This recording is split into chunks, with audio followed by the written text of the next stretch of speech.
Çeşmelerimizden gelen haberlere göre, işlerinden ayrılıp son basılan İçeri İşler Ministri İskender Mullikov ve Milli Howpsuzlyk Ministri Döwrangelli Bayramov owadan nepe diýilýän konslagerda ýörüýte, Garbate diýip atlandyrylýan kameralarda öz ajalaryna garaşmaly boldular. Ol kameralaryň beýikligi 1 metr 20 santimetr, giňligi 1 metr 20 santimetr, uzunlygy 2 metr, aýna ýok, diňe reşotkaly gapy, gözenök.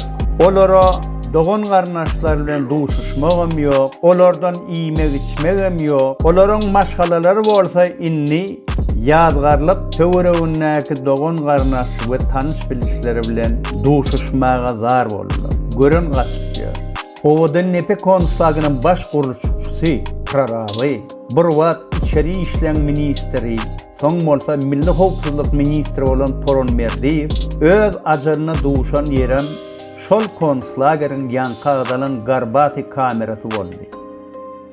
Haramda Berdi Muhammedowyň diktatura sistemasy hiç kime rehimi iýinmeýär.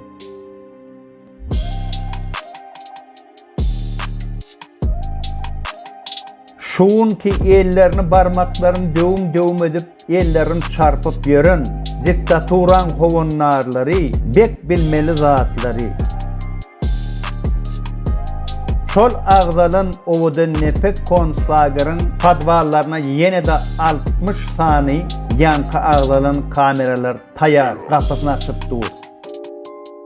İyi giderli kadar çalışmalarının bir düzgünnaması diktaturan howunlarlarynyň diýil galmajakdygynyň ýene de bir resmi subutnamasydyr. Ey Ilahi Emine